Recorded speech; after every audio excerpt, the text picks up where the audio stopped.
नमस्कार मित्रांनो, खूप खूप स्वागत आहे तुमचं आपल्या व्हिडिओमध्ये. मित्रांनो, उद्या एस-वाय-बी-कॉमचा एफ-जी-एम 105 पेपर आहे. यामध्ये आपल्याला एम-पी क्वेश्चन्स वगैरे बघायचे आहेत. ठीक आहे.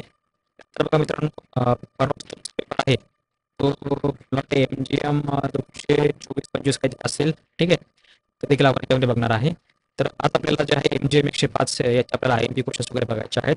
आणि ज्यांना कोणाला एम-पी क्वेश्चन्स पाहिजे असेल सर्व विषयांचे, त्यांनी आपलं ॲप्लिकेशन डाउनलोड करू शकता. प्ले स्टोअरला आपलं ॲप्लिकेशन आहे, एडिट तुम्ही सर्च करू शकता. आणि खाली व्हिडिओ डिस्क्रिप्शनला तुम्हाला लिंक दिलेली आहे, त्यावर देखील तुम्ही क्लिक करून जे आहे ते आपलं ॲप्लिकेशन घेऊ शकता. ठीक आहे. तर चला मित्रांनो, व्हिडिओ सुरुवात करूया. आणि सर्वांनी कोर्स घ्या, कारण कोर्सची फी भरपूर कमी केलेली आहे. फक्त ₹100 कोर्स तुम्हाला दिलेला आहे, तर तुम्ही ते घेऊ शकता. मित्रांनो, आता याच्यामध्ये आपल्याला IT क्वेश्चन्स बघायचे आहेत. एम-जी-एम 105 मराठी मीडियम आणि इंग्लिश मीडियम दोघांसाठी देखील हा कोर्स जे प्रश्न आहे, पेपर आहे तो येणार आहे. ठीक आहे. याच्यामध्ये सर्वात प्रथम बघा, आपल्याला व्यवस्थापन म्हणजे काय आणि व्यवस्थापन तुम्हाला गोष्टी सांगायचे आहेत. What is management and explain its features.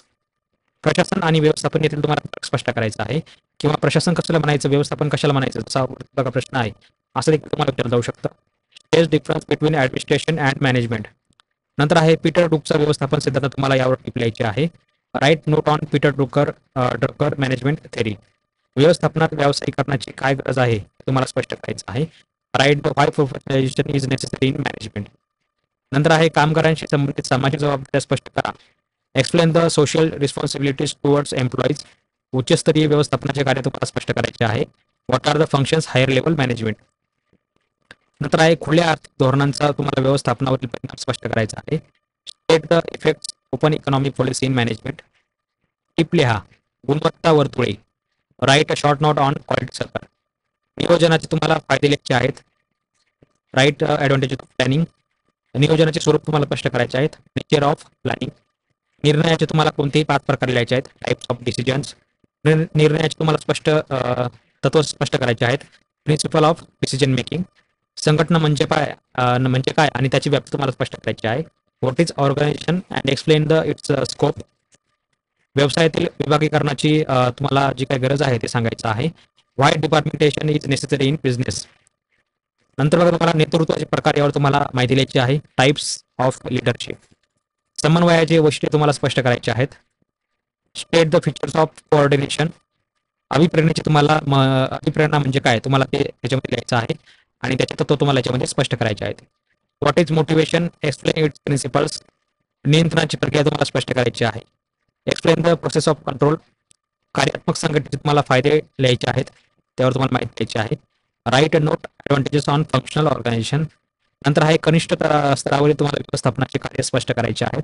State the functions of lower level management. तर मित्रांनो, अशा प्रकारचे हे प्रश्न वगैरे आहेत त्याच्यामध्ये. त्यातले मेन कुठले मुद्दे आहेत ते आपण सपोर्ट बघूया. तर ज्यांना कोणाला पूर्ण एम-पी क्वेश्चन्स वगैरे पाहिजे असेल तर त्यांनी आपलं ॲप्लिकेशन डाउनलोड करू शकता. ॲप्लिकेशन तुम्हाला एस-वाय-बी-कॉमचं जे पॅकेज कोर्स आहे तो आहे फक्त ₹100. ज्याला गरज आहे ते घेऊ शकता. ओके. समोर बघूया आपण याच्यामध्ये. आता सर्वांना माहिती असलेले आपलं यूट्यूब चॅनल आहे. यामध्ये बघा, तुम्हाला व्हिडिओजमध्ये जर तुम्ही आले तर आपण रोज सर्व विषयांचे जेवढे काही विषय वगैरे असतात उद्या, म्हणजे उद्याच्या पेपरचे जे काही एम-पी क्वेश्चन्स वगैरे असतात ते आपण जे ते व्हिडिओ लेक्चरद्वारे अपलोड करत असतो. तर तुम्हाला काय करायचं आहे, व्हिडिओजमध्ये यायचं आहे. आपल्या चॅनलवरती व्हिडिओजमध्ये आले तुम्हाला बघा खाली एक व्हिडिओ दिसेल, वायसीएमसाठी एबीसीडी कसा बनवायचा. तर वायसीएमसाठी एबीसीडी कसा बनवायचा हे तुम्हाला मी याच्यामध्ये सांगितलेलं आहे. तुम्हाला काय करायचं, फक्त डिजिलॉकरवरती जायचं आहे आणि एबीसीडी क्रिएट करायचा आहे. एबीसीडी क्रिएट करताना तुम्हाला तुमच्या युनिव्हर्सिटीचं नाव टाकायचं आहे, आणि तुम्हाला त्याच्या खाली तुम्हाला जे आहे तुमचा पेरेंट नंबर टाकायचा आहे, आणि तुम्ही एबीसीडी बनवू शकता. एबीसीडी बनवताना तुम्ही डिजिलॉकरचा ॲप्लिकेशनचा उपयोग किंवा डिजिलॉकरची जी काही ऑफिशियल वेबसाईट आहे त्याचा तुम्ही उपयोग करू शकता. नंतर आहे बघा, वायसीएमचा पेपर कशा प्रकारे लिहायचा. हे बघा, एक ऑफिशियल फोटो कॉपी आहे वायसीएमकडून आलेली, आणि एक आपल्या एक विद्यार्थ्यांचा पेपर आहे, फोटो कॉपी आहे. यामध्ये त्याला कमी मार्क पडले होते. मार्क कमी का पडले, कशामुळे पडले, कुठले मुद्दे मिस झाले, मुद्दे कसे मांडायचे, अक्षर कसं काढायचं. अक्षर तर एकदम सुंदर आहे, तरी या विषयामध्ये फेल झालेली आहे. का फेल झालेली आहे तुम्ही बघू शकता. याच्यामध्ये कुठल्या कुठल्या बारीक बारीक चुका आहेत ते तुम्हाला याच्यामध्ये कळतील, ज्या चुका तुम्ही टाळसाल आणि तुम्ही चांगलं पेपर लिहिसाल. ठीक आहे. तर मित्रांनो, अशा तुम्हाला हा व्हिडिओ आवडला असेल तर ज्यांना कोणाला एम-पी क्वेश्चन्स पाहिजे असेल, जे कोणी जॉब करत असेल वगैरे, ज्यांच्याकडे वेळ नसेल, तर अशा विद्यार्थ्यांसाठी आपलं ॲप्लिकेशन जे आहे ते हेल्पफुल आहे. ₹100 कोर्स फी आहे, फक्त तुम्ही घेऊ शकता. आजच्या दिवस ऑफर आहे. ओके. नंतर बघा मित्रांनो, तुम्हाला आपल्या युट्यूब चॅनलमध्येच तुम्हाला लाईव्हमध्ये जर गेले, तुम्हाला माहिती असेल आपण रोज संध्याकाळी लाईव्ह लेक्चर घेत असतो. सर्वांना माहिती असेल. उद्याच्या पेपरमध्ये येणारे एक प्रश्न त्याच्यावर आपण डिस्कशन करत असतो. कोणाच्या मनामध्ये काही प्रश्न वगैरे असेल तर तिथं आपण विचारतो, एकमेकांशी संवाद साधतो. अजून त्याच्यामध्ये तुम्हाला काही गायडन्स वगैरे करत असतो आपण. ठीक आहे. नंतर चालू घडामोडीवर आपण बोलत असतो. तर तुम्ही हे संध्याकाळी रोज संध्याकाळी आपलं लाईव्ह लेक्चर असतं 9 वाजता. तुम्ही ते जॉइन करू शकता. ठीक आहे. तर मित्रांनो, ज्यांना गरज आहे त्यांनी आपलं ॲप्लिकेशन डाउनलोड करू शकता. जसं की अगोदर मी तुम्हाला सांगितलेलं आहे, ज्यांना कोणाला गरज असेल किंवा जे कोणी जॉब वगैरे करत असेल किंवा ज्याला गरज असेल खरोखर चांगले मार्क्स वगैरे मिळवायचे असेल, तर त्यांनी जे आहे आपला कोर्स घेऊ शकता. ठीक आहे. समोर बघा, आता याच्यामध्ये जसं की मी तुम्हाला अगोदर सांगितलं, व्यवस्थापन तुम्हाला वाचून घ्यायचं आहे, प्रशासन व्यवस्थापन वाचून घ्यायचं आहे. व्यवस्थापनाविषयी तुम्हाला जवळपास जेवढे काही प्रश्न आहेत सगळे वाचून घ्यायचे आहेत. ठीक आहे. कामगारावर तुम्हाला एक प्रश्न येऊ शकतो.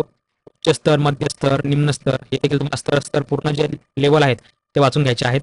नंतर बघा, तुम्हाला याच्यामध्ये नियोजनाचे फायदे, नियोजनाचे स्वरूप, निर्णय कसा घ्यायचा, निर्णयाचे तत्व, संघटना, व्यवसाय. ठीक आहे. अभिप्रेरणा म्हणजे काय, ज्याला आपण मोटिवेशन म्हणतो, नियंत्रणाची प्रक्रिया देखील, हे तुम्हाला सर्व जे काय आहे ते वाचून घ्यायचं आहे. ठीक आहे. कनिष्ठ स्तर, वरिष्ठ स्तर वगैरे, ठीक आहे, मध्यम स्तर काय असेल ते तुम्हाला सर्व काही वाचून घ्यायचं आहे. तर अशा प्रकारचे मित्रांनो हे महत्त्वाचे पॉईंट्स वगैरे याच्यामध्ये आहेत. सर्वांनी आपला युट्यूब चॅनल सबस्क्राईब करून ठेवा आणि ज्यांना कोणाला खरोखर गरज आहे त्यांनी आपलं ॲप्लिकेशन घेऊ शकता. आपलं ॲप्लिकेशन जे आहे मित्रांनो ते प्ले स्टोरला उपलब्ध आहे. तर ज्याला गरज आहे ते घेऊ शकता. मित्रांनो, आशा आहे तुम्हाला व्हिडिओ आवडला असेल. भेटूया मित्रांनो पुढच्या व्हिडिओमध्ये. तोपर्यंत बघत राहा, शिकत राहा. जय हिंद, जय महाराष्ट्र.